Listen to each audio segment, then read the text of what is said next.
bavukela nezinduna zayala ukuba bahlutshulwe izingubo bashawe ngenduku sezibashayile imivimbo eminingi zabaphonsa etilongweni zayala umgcini ziboshwa ukuba abagcine impela yena eyaliwe kanjalo wabaphonsa etilongweni elingaphakathi wabopha izinyawo zabo ogongolweni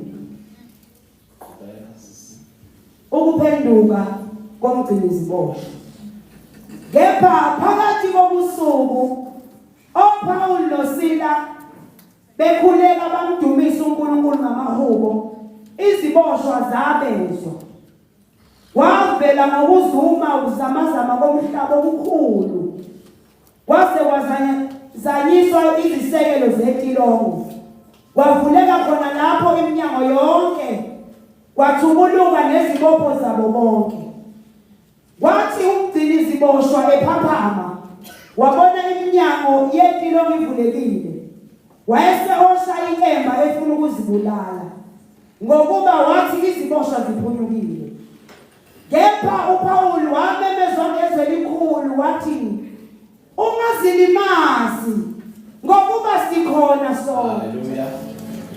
La sifunda khona bazalwane izolo besifunda chapter 12 wencwadi yezenzo. Ngike ngakubangula ke ukuthi le ncwadi ihlukene igaba ezimbili. Uma ufunda ukusukela chapter 1 kuya chapter 12 ikhuluma ngompostoli uPeter okumpostoli kade egxile eshumela ivangeli kumaJews kubaJuda bese chapter 13 uzufika chapter 28 ikhuluma ngompostoli uPaul obe uSaul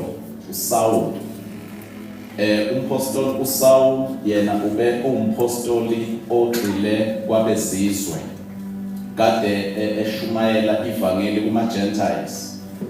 Laba abapostoli ababili badlala indima enkulu uma ebhala lapha lencwadi uDr. Luke ebhalela uTheophilus. Uyibhala uyamchazela ngazo zonke lezi zinto bezenzeka ebezifakazela ukuthi uKristu uyaphila. Nikhona bazalwane. Lapha umehluko phakathi kwalendaba ebesifunda izolo kaPetru esejele nalena kaPaul noSilas besejele ukuthi laba abayizolo sithola uPeter esejele eboshiwe ibandla ngaphandle limthandazela ngesineke shuthi ngamanye amazwi lo obesejele asizwa ngaye ethandaza kodwa sizwa ngabangaphandle ejele bethandazela ongaphakathi ejele bese le esifunda ngayo namhlanje sithola oPaul benosila bengaphakathi ejele bezithandazela bona bengaphakathi ejele okwenza lezi indaba ezizehluke zombili ukuthi lona owayizolo kade ethandaza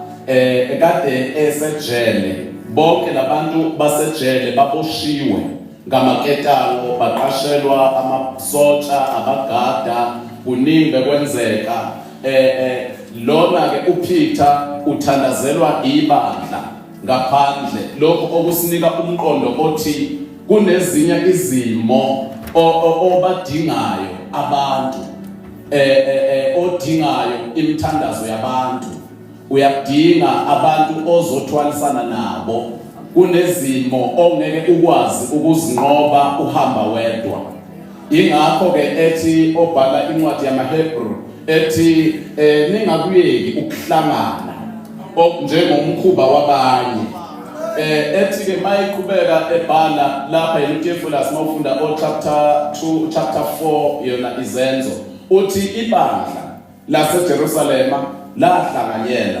izinto zonke lahlanganyela ekuhlephuleni isinkwa ekuhlanganeni bese lithi nasemikhulekweni okusho ukuthi ngamanye amazwi laba bazalwane kade behlangene emthandazweni behlanganyela izinto zonke.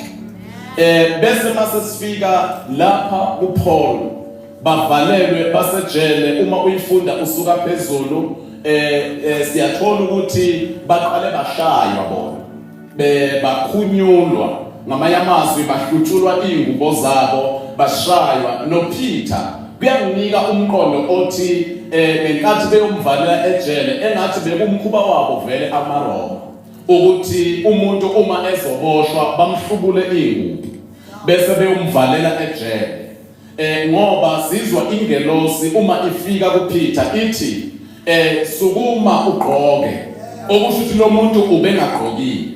Kanjalo nalaba ke siyathola masifunda ukuthi kade belapha labazalwane babahlubula ingubo, babatraba, babashaya, base bebavalela etilongweni, babavalela ejele phakathi. Khumbula labantu esikhuluma ngabo sikhuluma ngabazalwane, sikhuluma ngabantwana bakaNkulunkulu abamesabayo uNkulunkulu. Ngoba akusho ukuthi bazalwane uma usukholwa zonke izinto zizohamba kahle. Akusho ukuthi mawususindisiwe sewamukele uJesu sekuzoba smooth. Ngikhumbula ingoma yencandweni yakudala ethi itire road okwesikhashana bese kuba igravel, emva kwalokho lentaba leyenyukela kodwa ibheke ezulwini. Uma ubheka lapha emgwaqeni uyawufica ukuthi kune imigwaqo leyakithi umuza lapha eFryhead kunama potholes. Uthi ufika lapho uthatha ikhona lapho uthole kunebhodi libhaliwe eliyelo. Uyelo emgwaqeni ushintsha utemporary. Bese kuzobhalwa ngamagama amakhulu potholes. Bese libhalwa ukuthi for 30 kilometers. Abasho ukuthi ke jika ubuyele emuva ngoba kunama potholes. Kodwa bathi ncenga kuyo imigodi izothatha 30 kilometers bese umgwaqo uyabuyela kuba right. So bazalwane, labazalwane uPaul ngoba ngifuna sizothandaza. Lithi iBhayibheli bashayelwana uma behamba ushayelwa ukuthi kunentombazane enomoya wobungoma. Kade behamba lapha uhambo lukaPaul lwesibili uma enza lo msebenzi wakhe wemissionary. Uma ehamba le ntombazane lithi iBhayibheli ihlezi imbekile. Ithi iyakhuluma ithi laba bayizinceku zikaNkulunkulu. Ngamanye amazwi abantu abakhona aba-around abababoni laba bantu ukuthi bayizinceku zikaNkulunkulu, kodwa baze bazobonwa isangoma. Yingakho-ke ngithanda mina bazalwane, ngiyathanda ukuvutha mina bazalwane. Enye yezinto engiyekisa umjolo bazalwane. Ngoba ngabona nje ngaka najola phela mina bazalwane. Mina ungcono wena umsula ukazi ujola. Lento lena yomjolo ngabona ukuthi iyabambelelana. Ngoba bengithatha u90% wonke wami unikeza intombazana. Bese lo 10% inyana ngizowunikeza uNkulunkulu. Lokho ukubona kanjani? Bengibona ukuthi noma ngisesontweni kumele mina ngikhuluma ukujola usindisiwe ukholo. Noma usesontweni kumele ulokhu uyathetha, uyabhalela, uyabona nje iyakhuba lo muntu usuphatheke kabi. Ngaso sonke lento ke iyamncima umoya. Yenza ukuthi ungavuthi bese umlilo uyacisha. Manje ke sengiyabona ngathi mangiphuma uNkulunkulu engikhulula kulento bazalwane umoya ngwele wayesevela zogcwala ngamandla kimi. Manje iyangikhathaza lento, ngithanda ngisho ngena eTexini bazalwane kunesangoma. Angiphatheki kahle uma isangoma singazamuki lutho. Ngobona ukuthi khona into engahambi kahle. Ngoba uma sekunomlilo bazalwane eThujelemaya nomlilo uvalelwe emathanjeni ami.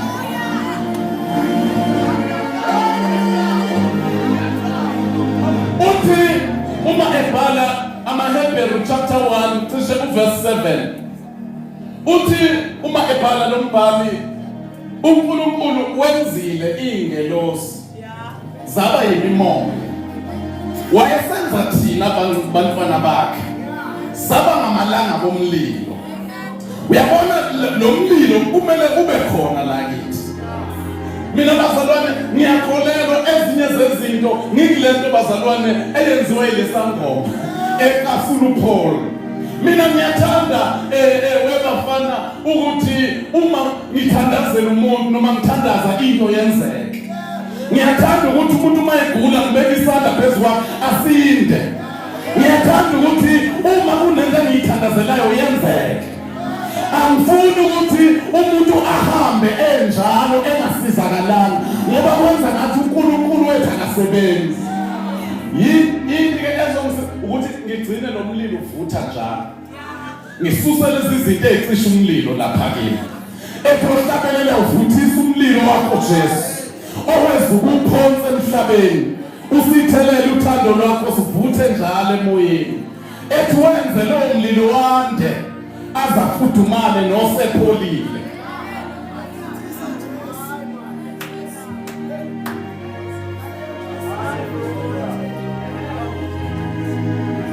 Ukuze sizothandaza kwenzakalani la lithi iBhayibheli babathatha babavalela ejele. Uma bebavalela ejele emzalwane okhathaza ukuthi kuhlala isangoma eduze kwakho kuthuleke nje. Yebo. Hayi.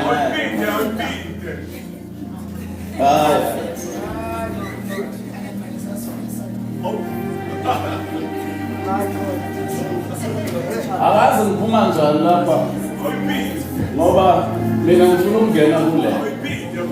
Niyazi ukuthi bazalwane kade ngitshela abazalwane lapha ebandleni. Bazi ukuthi emzalwane thina ngaso sonke isikhathi siku-spiritual warfare. Njengoba siku-spiritual warfare kumele ukulwe njengomzalwane ukulwele ukuthi uhlezi uvutha njalo. Yabona ukuthi uyiqonda le spiritual warfare. Yazi sithandazela enye ingane babuhlabeni. Ngelinye ilanga baletha ingane nje encane ino9 years. Bayiletha lapha ekhaya. Iyakhala esikoleni ziyakhala zibona umama othile uphethe umjovo. Uyayijova uyimunca igazi. Bese ziyakhala ziyascream ingane encane 9 years. Bamthathe mabemletha lapha ekhaya. Sifike sithandaza manje ukhuluma naye vela khuluma ilimi. Ya khuluma ilimi. Read mark. Yeah, okay. Uma ungathandaza ngeke understand. Yeah, adideke ngoba mayiseqala into yakhe understand.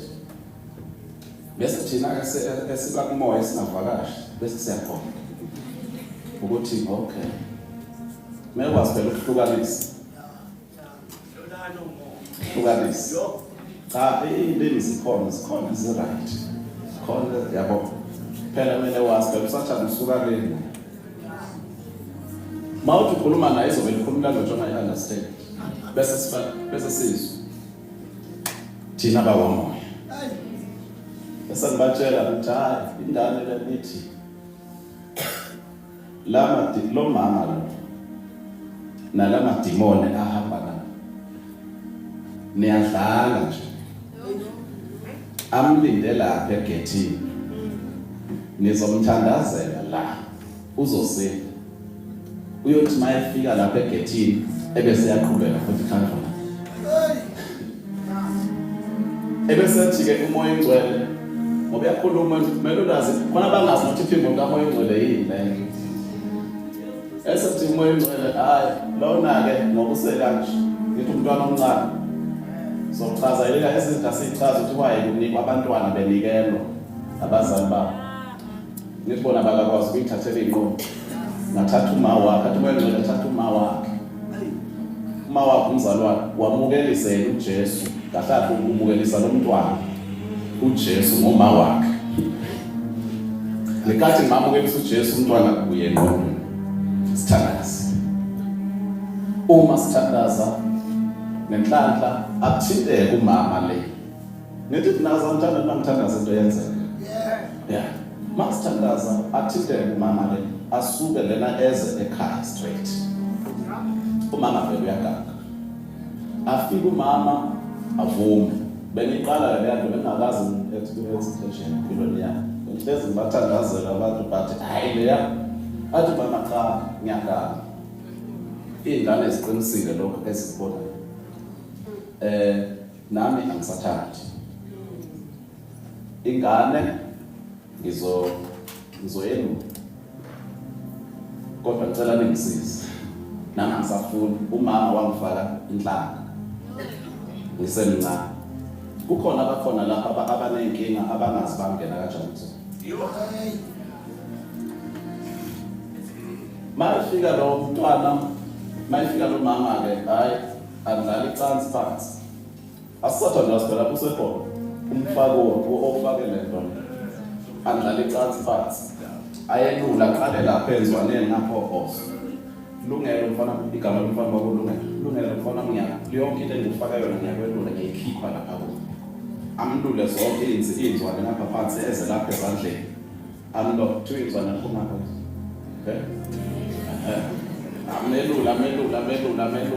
amelula umntwana abe delivered same time yeah sesidila nomama asithathe umama le ndaba kasingenelele ke ngoba imosha isikhathi but khona emsizwa asithathe umama sesidila nomama simbuke yabona bazalwane masizwa kule ndaba ye-deliverance ayiwafuna amavili ubona befundisa abaningi bebaleka kangaka akudlala yabona ikakhulu uma uyodila nekhaya elinenkinga akudinga amavila lapha yikho-ke bobaba bakudlamini bese la befundisa abagangayo bese bethola ithuba ngoba babonile ukuthi abefundisi bethu bamavila abantu bafike esontweni umuntu agule amunye aripothe ukuthi uyagula singambeki izandla azaphuma kuye bathuze esontweni lapha kumele kube kusesibhedlela la kulashwa khona abantu la kulashwa khona imphefumulo nasenyameni abantu babedelivered asithathe umama athi ngikuthi asithathe umama sihambe sekhaya afika akhiphe zonke izinto zonke ngibona umoya ngcono usengitshele ukuthi sizomsiza njani hayi sibe lapha nakhiphe konke lezi zinto akhiphe nasi indwangu asithatha nathi esihlahleni thizeni lapha abagila khona lemkhulu afika sitshele ukuthi lapha sifike sibeke le ndwangu kanjena na bese siyakhuluma konke wakhipha konke nokwamagodo okuncane kuningi fika thatha beke la bese-ke ngithi mina-ke hayi engakakushisi ngimenzise umkhuleko wokuphenduka phenduka amukela uJesu because bazalwane kuyingozi lokuthi sikuthandazele la ungamamukelanga uJesu yabona uma sikuthandazele uza lapho uzofuna sikuthandazele ungamamukelanga uJesu lalela uma uphuma lapho isimo sakho sizoba worse kakhulu because la madimoni ithi iBhayibheli akesehamba yomema ayafika bese lithi afika ahlothe indawo ishaneliwe ayifice iclean ebese yahamba landa abanye omoya abayisikhombisa abanamandla kunawo lithi iBhayibheli ukuphetha kwaloyo muntu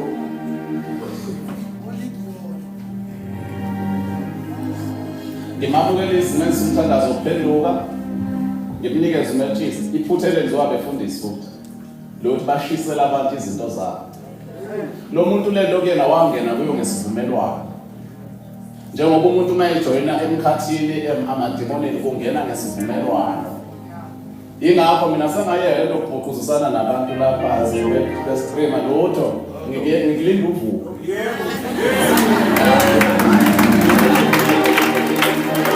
awuvuka-ke hayi okokuqala ngikumukelisa uJesu ngiyazi ukuthi ngamukelisa uJesu kuqala sengimzuzile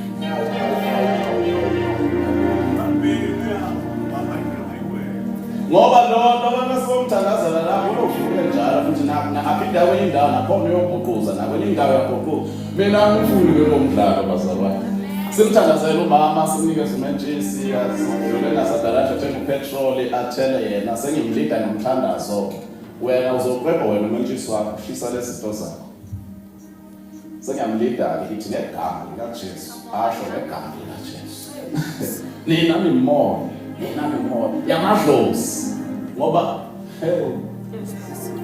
nani nimoya yokuthakatha uyakhuluma ayilento wangena vele noma wayengazi yena but wangena because kuningi esingakuchaza ngalezo zinto basalona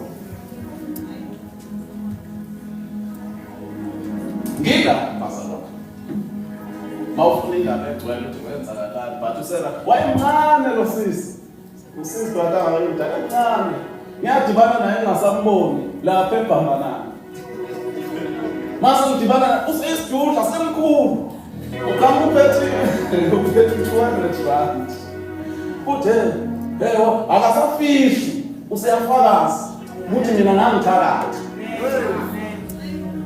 but uJesu wenze njani akakhululanga ngithanda mase uJesu wangikhulula usekhanda mfuyambuza uba kodwa sanibona useyichaza useyazishaya mina ngisibalibala mawo uJesu wangezwa amadimoni ayagqilazana webabona lithi iBhayibheli bazalwane sizongena emithandazweni uPaul noSilas babathatha babavalela ejele uma bebathatha bababopha ngamaketane uma bebabopha ngamaketano lithi babafaka inyawo behlezi phansi bese inyawo beyifake engodweni ezimbili kanje bababophile basenhlungwini benjalo lithi iBhayibheli bese lapho ke base beyashiyo bahamba but iBhayibheli about midnight ngoba kunezinto ezenzakalayo bazalwane midnight uyabona angikhulumi nabazalwane ngomuntu ochitha isikhathi sakhe ebuka iTV onke amasoka kusukela ngo6 aza kuze yoshaya u10 bese uNkulunkulu bese mase kumele kuthandaza hayi singasahlabele nokuhlabelela athandaze 30 seconds amen angikhuluma lo mdlalo mina bazalwane kunalento bazalwane eyenzakala midnight bayazi laba esifoka nabo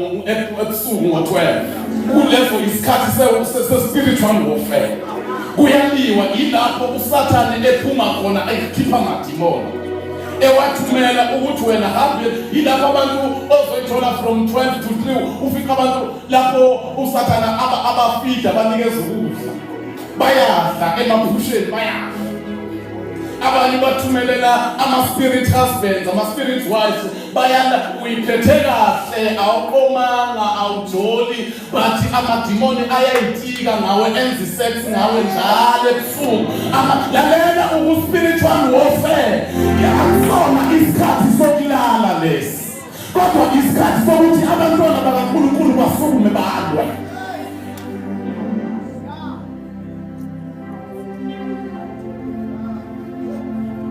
yena uyazi ukuthi la emkhathini uma udla laphana bekunikeza ukudla lo muntu qhamuka kunikeza ukudla ngenkathi uthatha wena ukwamukela udla kuyisignature usuke usayini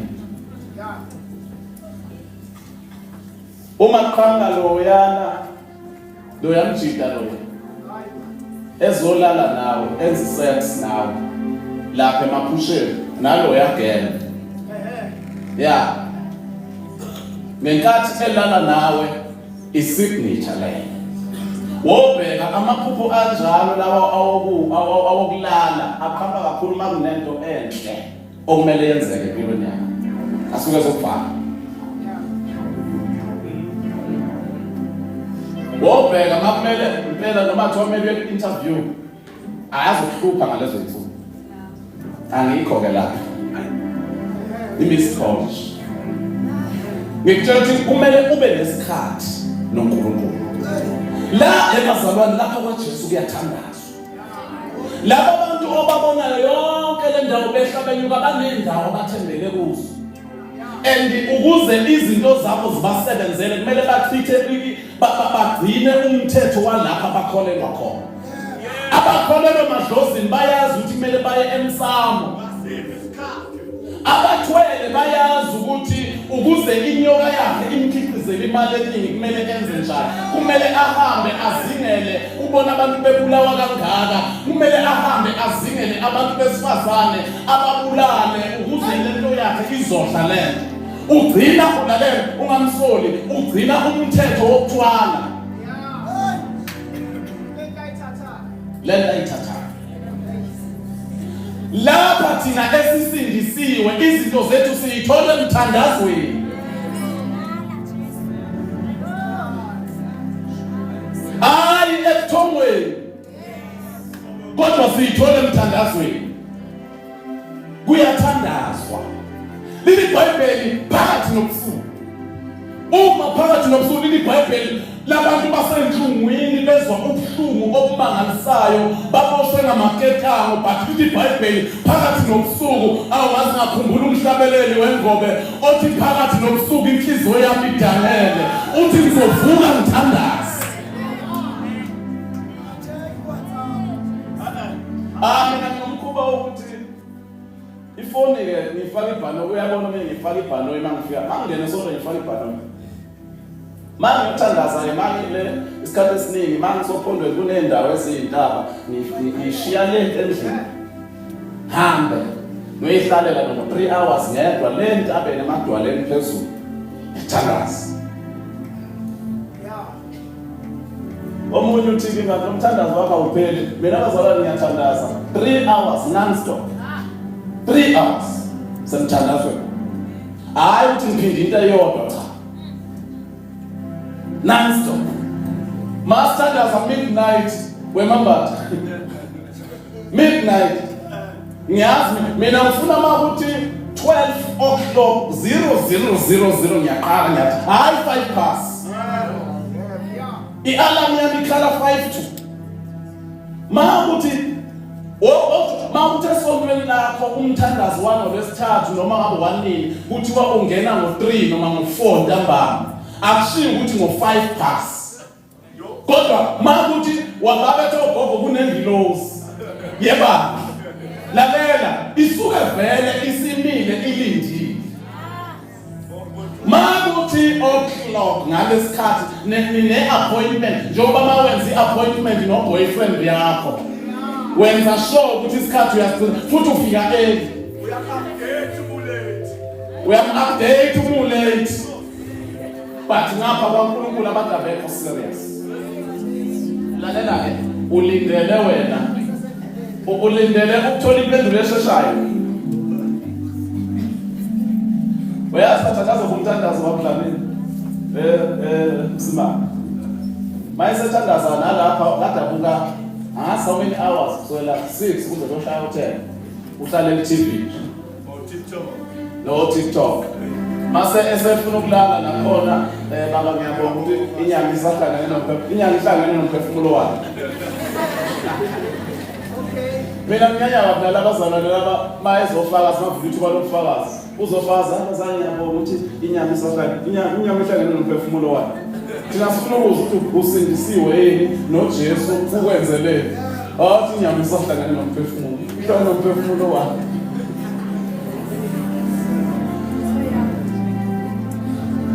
La bazalwane ngifuna sithandaze.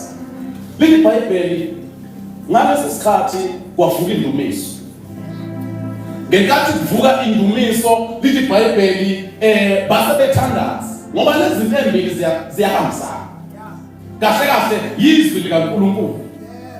Indumiso, umthandazo. Nikhona bazalwane. Ibandla ezothi lona hayi thina siyibandla lezwi, sisho njalo lapha ebandleni lethu kakhulu. Thina siyibandla lezwi kodwa bathandazi. Sisichitha isikhathi eside nendaba zebandla. But mase kumele size kuNkulunkulu sithathe abantu abathandazi. Wobheka inkinga ke abanazo abantu abangaphakathi. Ama-families wabo aney'nkinga ezi-serious. Kade ngenza i-Christian marriage, nasengenza i-Christian family. Kunezinto engiyifundile lapha ngabona ukuthi ama-families asenkingeni bazalwane. Abazalwane abasindisiwe ngababona begqokile bebahle benje baney'nkinga ezi-serious. Ezinye zidalwa yini ukuthi abayi-understand into abayiphethe, abayi-understand lento abayithatha ukuthi isebenza kanjani. Lapha kwaNkulunkulu ebazalwane kuyathanda leli iBhayibheli laba basenhlungwini baboshiwe, but into abayikhumbulayo bayakhumbula ukuthi no man, noma ngabe sisejele kunoNkulunkulu owakhuluma ku-Isaiah chapter 41 verse 10 ethi ungesabi ngoba mina nginawe, ungaphela amandla ngoba mina nginguNkulunkulu wakho, ngiyakusiza futhi ngiyakusekela ngesandla sokunene sokulunga kwami. Ethi uDavide kwiHubo 121 besimkhotha izolo ethi ngaphakamisela amehlo ami ezintabeni, usizo lwami luvela kuphi? Usizo lwami luvela kuJehova. Noma ngisejele ngikumaketana isitha singibophile, kodwa ngizothatha amehlo ami ngibhekise kuYehova. La usizo lwami luzovela khona. iBhayibheli badumisa bathandaza, badumisa bathandaza. Lalela, uma bedumisa bathandaza nezinye iboshwa zazikho iBhayibheli zabezwa, ngoba akuwena wedwa okule nkinga okuyo, kunabanye abantu abasenkingeni efana nawe, okuyothi wena uma ukukhululeka kwabo. iBhayibheli bathi bedumisa bamdumisa uNkulunkulu, nezinye iboshwa zamangala ukuthi lapha ejele kwenze njani namhlanje. Uthi iBhayibheli the angel of the Lord eyavela langalena kuphi engathi sezivela baba. iBhayibheli kwavele kwanyakaziswa izisekelo zentilongo zejele, kwaba khona ukuzamazama okukhulu. Bibi ngenkathi kuzamazama amaketabo kade ababophile ayisiyaqala. Kunezinto ezizoqaqa umthandazo nendumiso. Sake saya kwelinye ikhaya kugula eyinsizwa isilele isikhathi eside. Ingasavuki ingasakhulumi. Sekubheke ukuthi singahamba noma yini. Safike sayishaya njengezayoni baba. Safike sayishaya indumiso sathandaza. Uma sithandaza silokhu sithandaza sibiza igama likaJesu siphinde sisho indumiso. Sadumisa kwathi ngesikade yavuka yaphuma phansi yayochama yachama isikhathi eside.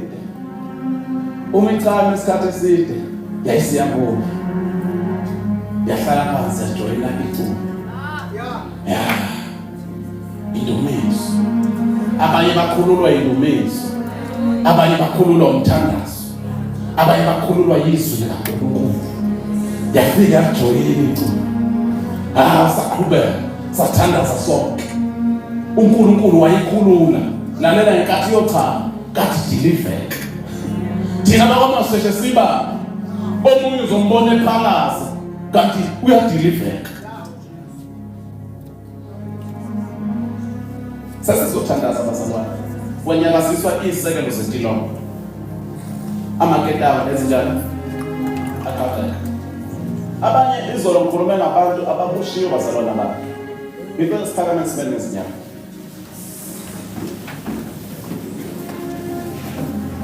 Abantu baboshiwe. Ngithele indaba angiyiqhume ngebomu. Ngingahluki kakhulu kulokho ebengikhuluma izolo ngoba mina ngizolinda umthandazo. Abantu abasha, abantu baboshiwe. Izolo ngibani lokumbalo, abantu baboshiwe. Lokuthi uboshiwe uzobona izinto zingahambi ngalendlela wena ofisa ukuthi zihambe. Lokuthi uboshiwe uzoqala uyibone ungasafuni ukufunda iBhayibheli, uchitha isikhathi esiningi kuTikTok. Uchitha isikhathi esiningi kuFacebook. uTikTok awunankinga. Nabo sisi Matawa, ucheke lapha singakhankasela mfethu. Chosen Matawa. Ikhona bazalwane. Yeah, into engiyithanda ngalo sisi bazalwane kuTikTok yashumayela. Yeah. Uyabona sisi? Yashumayela. Kubi business la sasuku. Womlandela nawe afethu uthenga ubhleki makhulu bese uyaxofoza lapha yana ikinopho mina namsengizokwenza ngivele ngibuke bese ngiyakhuluma. Nikhona bazalwane uchitha isikhathi esiningi kulezi zinto lokho kuyahlekwa uthanda lokho kuhlekwa nani nijive laphayana nishaya amapiano nenze ini lalela futhi wena uphusha i-agenda yasemkhathini.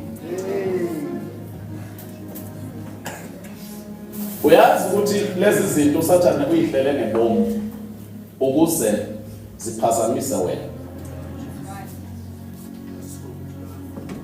Ngekathi lapha bazalwane ebandleni uyazi ukuthi emzalwane la ngaphandle akubona bonke abantu laba odibana nabo lapha esitradeni sakini. Kuyenzeka udibana nomuntu ongakazi wambona ngakini futhi umgcina ngalelo la. Uyathi abanye amadimoni in a human form. Uyathi abanye benu la bajola namadimoni. Yabo le boyfriend yakho le girlfriend yakho ehlezi ikhubile ngaso sonke isikhathi nanga inkonzo nayo unayo peace ucabanga lo.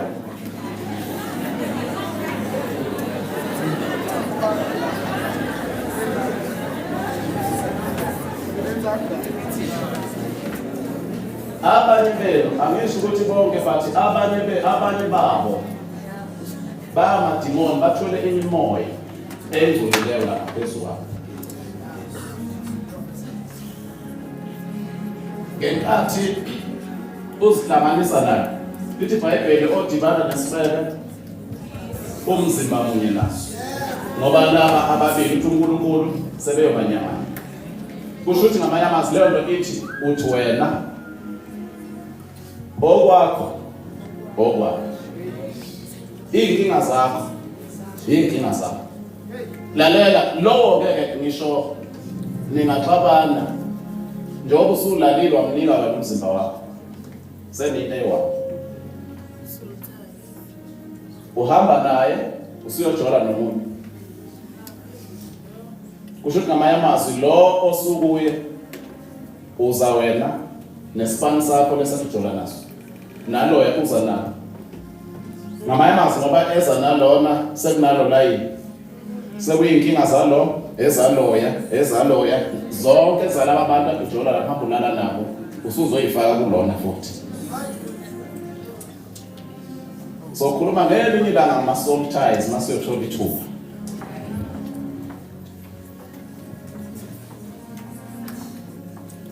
So ke uzophunyuka kanjani?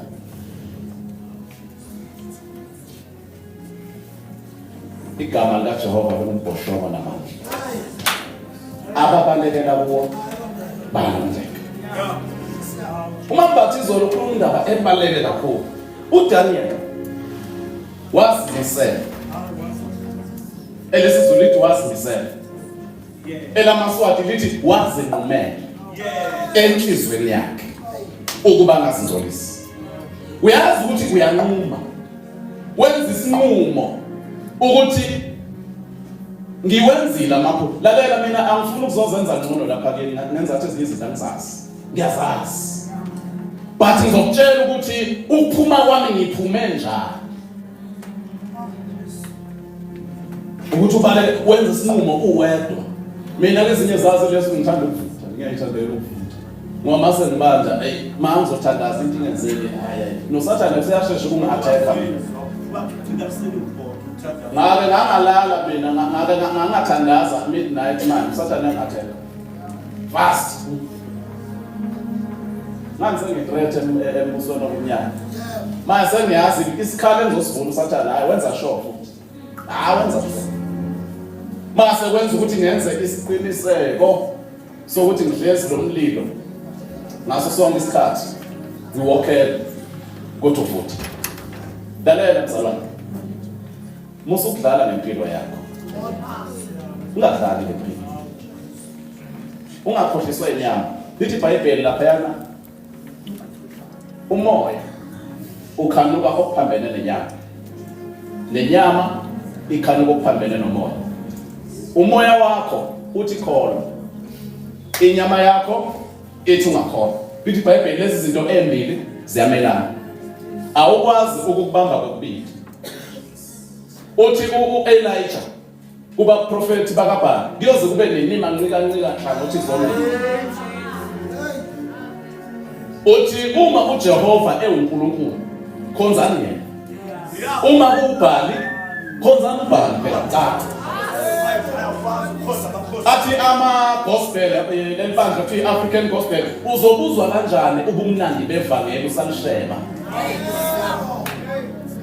Uzwabona njani amandla kaNkulunkulu empilweni yakho usamshela usamenza ngakwaphela. Yazi lena ngithi angikhulume nje lapha singafuthi. Lebazalwa musa ukudlala ngempilo yakho.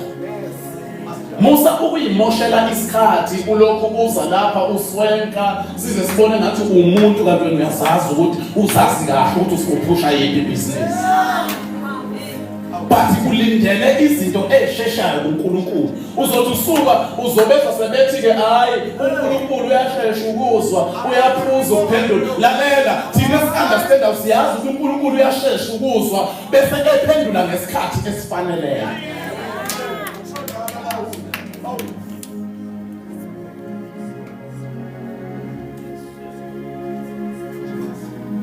Sasiyathandaza.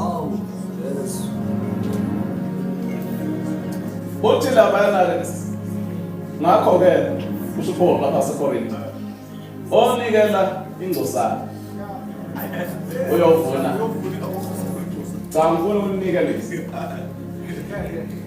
onikela kakhulu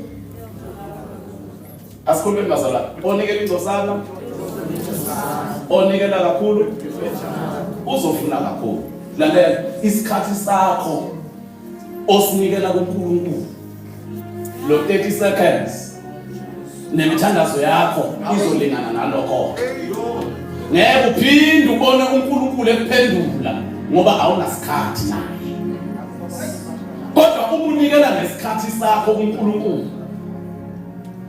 Uthi mina Nkosi uthi umunye umhlali wethu longo Nkosi ngiyabheka kuwe ngikunika impilo yami maliphathwe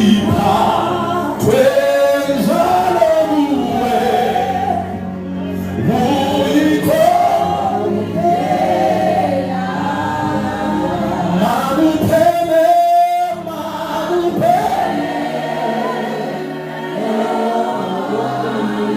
ngikufunde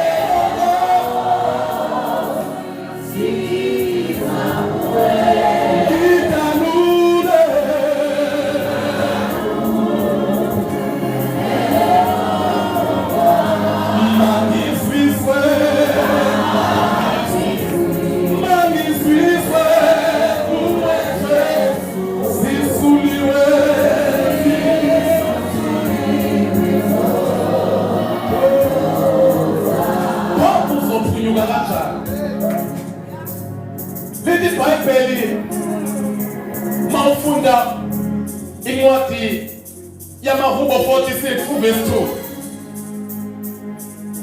2 uthi uJehova uyisiphephelo sethu ufunyaniswa elusizo impela ekuhluphelweni. Ngithanda legama lesizulu elithi impela. Ithi le paraphrase ke iTPT ithi he is a proven help in the time of trouble. Uthi ku-121 amaHubo lo besukhotha mawufunda le TPT ithi ngiphakamisela amehlo ami ezintabeni bese ethi ke I realized that our true help and protection come only from the Lord. Ngamanye amazwi usizo lwakho luvela kuJehova yena yedwa. yikho-ke ethi uSolomon kwincwadi yeZaga igama likaJehova lingumbhoshongo namandla ababelekela kuwo bayalondeka. Ethi uIsaiah chapter 40 emafunda lena verse 29 ethi awuzwanga yini futhi awazi yini ukuthi uJehova uNkulunkulu onguna phakade ethi akaphela amandla ethi nguye umupha oyethile amandla ethi nabonke namandla uyandisa ikhwepha ebesethi insizwa ziyaphela amandla nabasha bawa nokuwa kepha abamethembayo bathola amandla amasha bakhuphuka ngamaphiko njengezinkosi bagijime bengakhathali bahambe bengapheli amandla. Mawufunda incwadi yamahubo ithi ababethembayo bafana nentaba yaseSiyoni engenakuzanyazanyiswa njengalokhu iy'ntaba zihaqile iJerusalema kanjalo yemhaqqa abantu bakhe.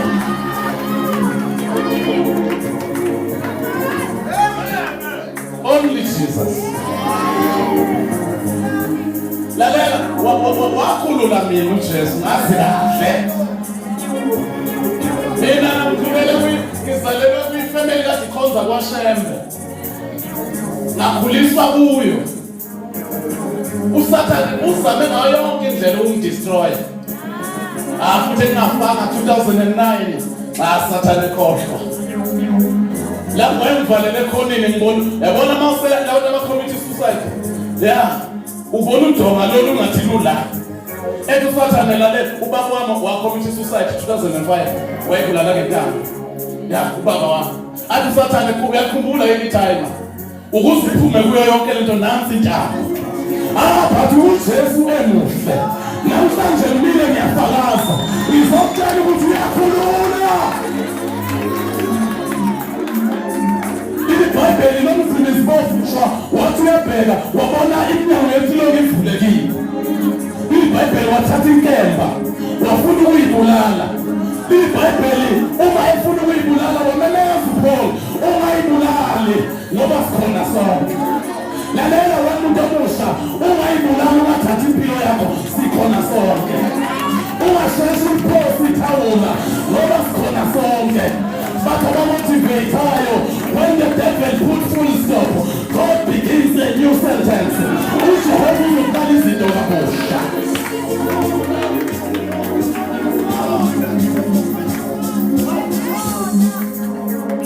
Ayibulala futhi ungasheshi uyidende. Lalela mina omunye uthi ngintandane. Lalela mina uma wami ngilahle ngaqhiya ngamazi ngadukelana nomama ngadukelana nobaba uze wabuya kumama 2001 wafika wangitshengisa ukuthi ubaba ukuphi ngakucingela ubaba ngimthola 2002 waphinde wahamba umama wanyamalaza sangamazi ukuthi ukuphi uze wabuya 2014 kade ngimngcwaba uMagriza omkhulisile wahamba ngasala ngingedwa kungekho umuntu. Ngiyayazi lento yokuthi ungabi nayo umuntu ozocela usizo kuye uvaleleke ekhonini ungazi ukuthi kahle kahle ngizophuma kanjani. uNkulunkulu wangifundisa ukuthi makunento engiyifuna kumele ngiye kuye. Angitholi Look, ukuvaleleke ekhonini ucabanga ukuthi kodwa lenkinga kubani engizokhuluma naye akukho umuntu. Ngcono vele ngihambe ngeJehova. Vele ngitshela inkinga yami. Ngibuye kubazalwane ngathi ngiyasmile ngathi ngiright. Yabo. Yeah. Ngoba abazalwane mawushumayela bacabanza ukuthi ezuright ngaso sonke isikhathi. Kanti kumele kwesinye isikhathi ezakho i-compromise ukuze nikhululeke bona. Shayisa ngazothi hayi kuright uphinde ubuyele emuva uyokhala. Ufike bona ubatshela ukuthi ebazalwane uJesu uyaphila. Cela sithandaze. Kunomuntu ola cela sivale namehlo. Abanye lapha baboshiwe. Cela ukuyiphinda le bafundisi bami. Kwi-pornography. Abanye baboshiwe bayamasturbate. Bazisiza bona. Ungazi ukuthi le nsizwa ayiphethe kahle. Kanti kuningi okwenzakala lapha ekamereni. Abanye osisi ungazi ukuthi akaxhumanga. Sebethenga ama-vibrator.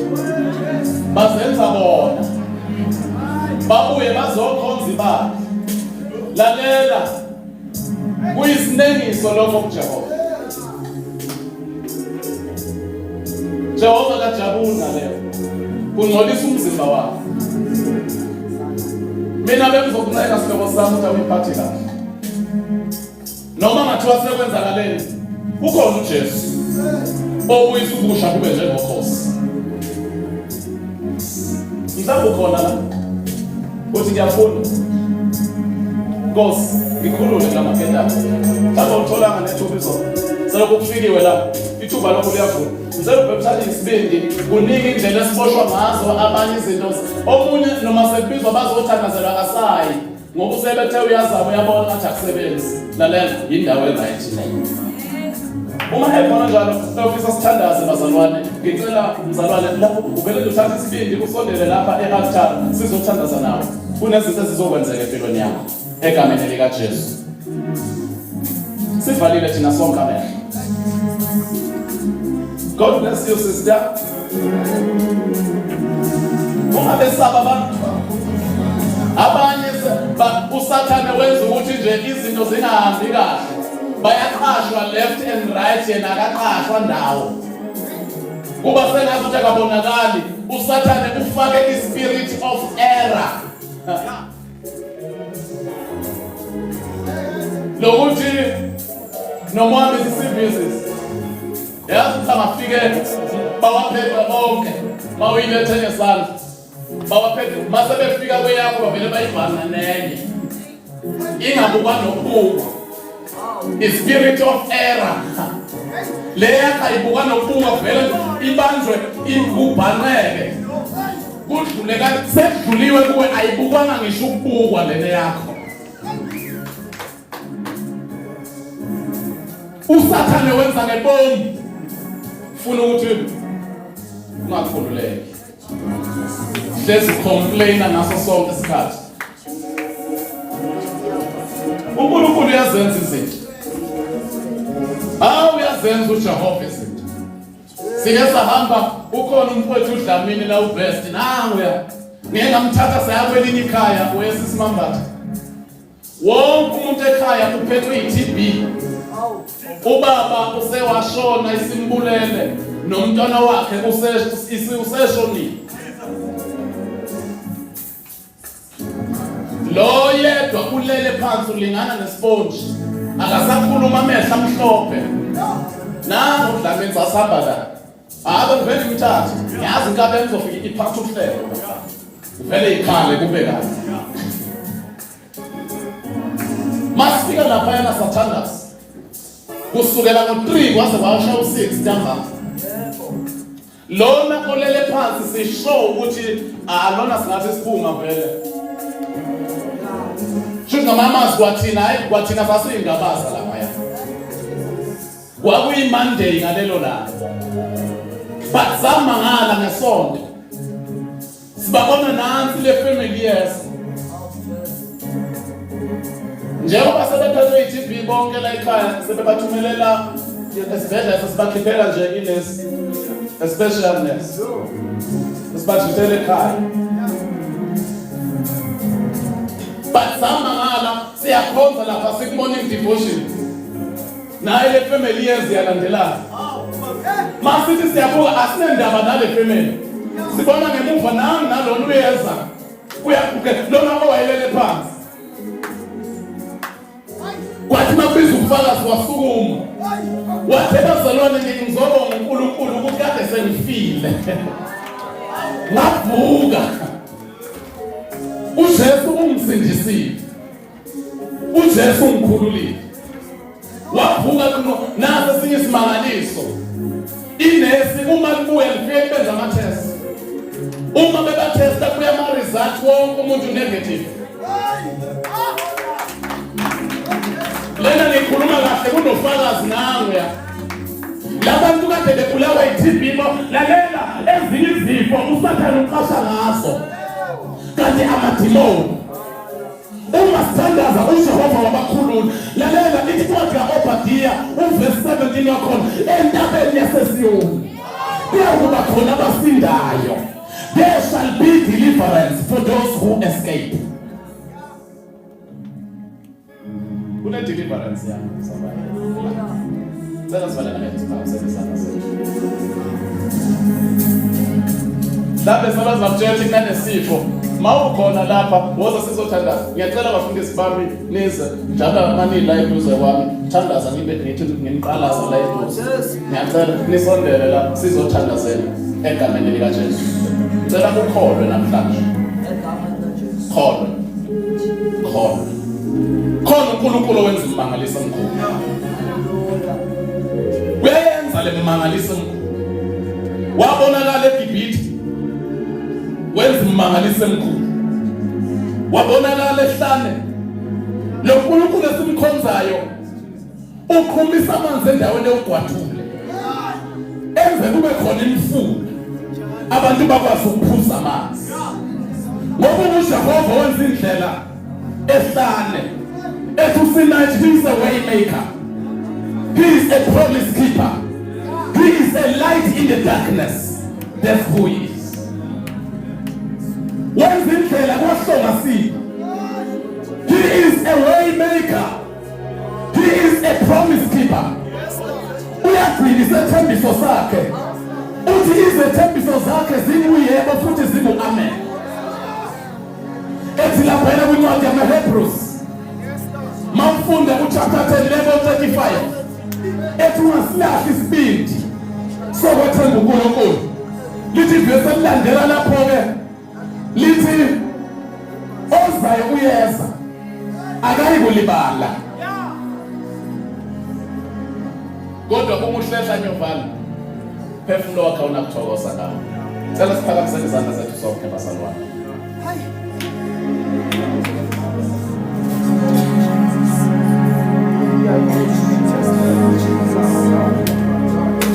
Awukhohlwe ngemuva nawe. Khona izinto ezizokwenzeka empilweni yakho. Ngizobe ngasekho mina. Mhlawumbe ngizobesekile Swaziland. Ngiyahamba on Sunday. But kunezinto uzofakaza esontweni lakho. Ngingabazi lo uNkulunkulu engimkhonzayo kunabasana. Kunezinto ezizokwenzeka empilweni yakho. Uzohamba uyofakaza le esontweni lakho. Ukhokho weshumi ebandleni lakho uma ufuna umsebenzi. Uma kunesifo besila emzimbeni wakho uJehova uzokusindisa kuso. Uzohamba uyofakaza leba sizobe singasekho thina noma mbatha. You are here, moving in our midst. I worship you. I worship you. You are here, working in this place. I worship you. I worship you. You are here, rearranging destinies. I worship you. I worship you. You are waymaker, miracle worker, promise keeper, light in the darkness. My God, there is who you are. I want to these people now to start with waymaker, miracle worker, promise keeper, light in the darkness. My God, that is who you are. Waymaker, waymaker, miracle worker, promise keeper, light in the darkness. My God, that is who you are. You are here, you are here.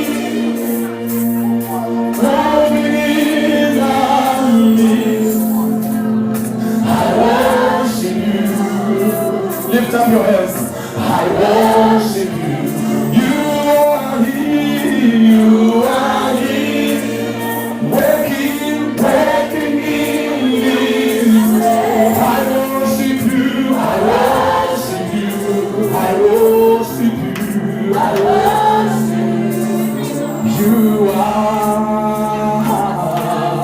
waymaker, miracle worker, promise keeper, light in the darkness, my God, that is who you are. Waymaker, He is the waymaker, He is the promise keeper, He is the light in the darkness. That's who He is. Baba wetu unamwandika egameni lika Yesu Kristu waseNazaretha. Wena Baba wenza indlela kwahlongasini lapho sesivalwa amehlo khona kuthiwa akukho okungenzeka. Wena Jehova wenza okungenzeki kubantu. Yithi izwi lakho okungenzeki kubantu wena kuyenzeka. Wena uJehova vula indlela olwandle. Wena uJehova lapho sekumnyama khona wenza kube khona ukukhanya ngegama lika Jesu Kristu waseNazaretha. Igama elinamandla. Baba naba abantwana bakho, naba abantwana bakho, uyababona uNkulunkulu, wazi isimo sabo, wazi okusejuleni kwenhliziyo zabo njengamanje. Ngegama lika Jesu Kristu waseNazaretha, wazi izimpi ababhekene nazo, wazi konke okulwa nabo, wazi konke okuphikisana nabo. Igama elinamandla, uthi wena babuziyezile ngasemuva nangaphambili, welulela isandla sakho phezu kwabo. Ngegama lika Jesu Kristu waseNazaretha, Baba khulula inkululeko namhlanje. Khulula izinto zabo, khulula imisebenzi yabo, khulula iministry yabo, khulula amandla akho phezu kwabo njengamanje. Ngegama lika Jesu amandla akhululayo, ngegama lika Jesu Kristu waseNazaretha. Mambatha waseNazaretha, egameni lika Jesu Kristu waseNazaretha. Bafundisi ngicela sibeke izandla phezu kwabo egameni lika Jesu. In the name of the Lord. We come in the name of the Lord. Oh, we speak deliverance and saying, we set them free in the name of Jesus. Let them be free in the name of Jesus. Yeah, we declare freedom from heaven. We declare freedom from the mountain of Zion. Yes, they are free. Yes, they are free. Yes, they are free. In the mighty name of Jesus, the Lord who is able to do abundantly above what we could think. The Kamalina Cheso. The Kamalina Cheso. The Kamalina Cheso. No second answer. You devil have no power. You have no authority. No, no, Simba. Let them believe among we pray. We pray. We pray in the name of Jesus. There is speak liberty in the mighty name of Jesus. In the mighty name of Jesus. In the mighty name of Jesus. Hausia konwa. Utunamanda. Hausuladu ukulungulu. You are above every power. Hausuleki. Hausuleki. Aiko ito. Engapensu wako. Yeru pana rakotame. Rakotame na msanja seki. Let him break his arms. Let him break his limbs. Ay. You devil, you are a liar. Yeah, let God be true. Let every man be a liar. Ay. Possiamo non essere.